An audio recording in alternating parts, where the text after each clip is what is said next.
What is up everyone, and we are back again with another guide about Phantasy Star Online 2. Today we're talking about Zig's exchange shop and what you should do now to get ahead of the curve. The release date of this exchange shop is not confirmed in episode 4, but if it's in episode 5, the time difference between episodes is about 1 to 3 months. So you have plenty of time to be ahead of everyone else. The Japan version, it was released in episode 4, so there's hope.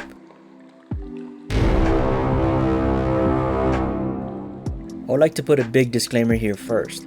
Everything that I'm showing you in this video can be changed because I'm referencing the Japan version and the North American version could be 100% different.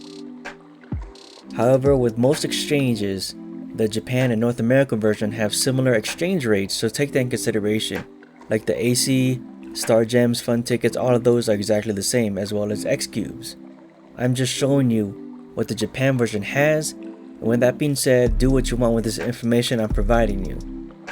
First, we're talking about Nemesis and Slave weapons. Since most of us know about these, they are the best damaging weapons in episode 3. But in later episodes, they can be exchanged for 15-star austere weapons. Using the assault rifle as an example, this is the formula for it. It's Invade Shooter plus 35 times 1, Ares Rifle plus 35 times 1, Nemesis Shooter plus 35 times 1, Slave Shooter plus 35 times 1, and 400 X Cubes. So after you get all of these, you go to Zieg and exchange it for a 15-star austere shooter plus 35. We don't have a release date for this weapon, but I'm telling you this so you can save up for it. What a lot of you don't know is that you can easily get any slave or nemesis weapon, besides farming ultimate quests. In Ship 1, the price of nemesis or slave shooter is around 20 million, and when you buy one and spend millions augmenting it, it is discouraging to go out and trying to buy the other one. Don't fret though, because in Zig's exchange shop you can exchange any 3 trash nemesis weapons for 1 nemesis weapon of your choice. In the Japan version, the recipe is Nemesis Shooter old type times 1 and Nemesis new type weapons times 3. Obviously in the North America version we don't have any old type weapons, so that's not going to be in the recipe for us. However, the any 3 nemesis weapons might be in the recipe. So far, most gears exchanged are the same or nearly the same as the Japan version. This leads us to believe that when Zig's shop gets released, you will just require any 3 nemesis weapons to exchange for 1 nemesis weapon of your choosing. This is the exact same as slave weapons, however they need to be the same series, like 3 nemesis weapons for 1 pick your own nemesis weapon. The weapon type doesn't matter, it can be 3 cheap gun blades or 1 gun blade, 1 wire lance, and 1 rod. Just get 3 of the cheapest nemesis weapons you find. Right now the cheapest prices I've seen is about 1 million each, so buy 3 or 6 of them to complete your set. Please take this with a grain of salt. I don't want to tell you guys this and then you guys get mad at me because the recipe is different from the Japan version. I'm just showing you what the Japan version has, and you can use the information I'm providing however you want. But a 3 million investment to save you 20 million, it seems like a good deal, but don't let me tell you what to do. This is just a suggestion.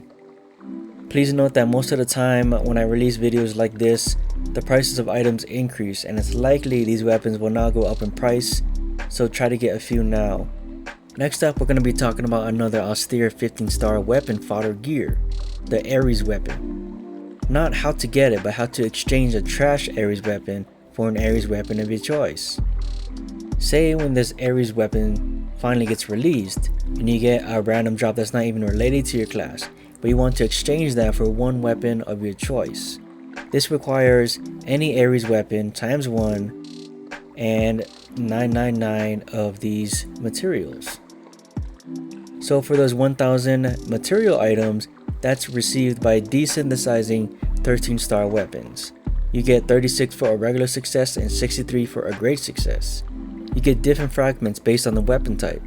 Like desynthesizing a 13-star sword gives you fragments to exchange that for an Ares type sword. What this means for you is that if you see cheap 13-star weapons, just go out and buy a few. You can also get 13-star weapons from doing the challenge mode, They give you challenge miles which can be exchanged for 13-star weapons. You don't need a lot, just keep this on the back of your mind if you do see 13-star weapons for cheap. I didn't see any Evade series, so we're going to be skipping that.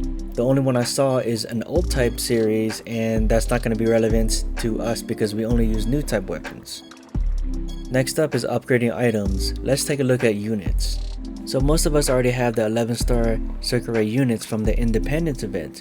What I wanted to share is that when you update these units or weapons, the following will transfer over. It's grind level, so for units it's plus 10 and for weapons it's plus 35.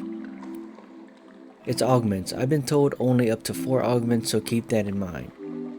Time abilities, photon color, and owner registration. The main thing is the augments. What this means for you is that it's okay to spend a little on augmenting your 11-star Circuit Ray units because they will transfer. I would stick to 4 augments to be safe, but if anyone knows if all of them transfer, let us know in the comments down below. The last thing I would like to mention is the Liberate Series weapons. To unlock these, they require 200 of your Class X cubes, so you need to farm XP now and get those Class X cubes. The Liberate series is considered an endgame weapon. It's not the best weapon in the game, but it's a competitor. This rifle can last you endgame, but if you're a min-max person, the Still series weapon is the best in most cases. However, to get one of these, it takes forever to grind it.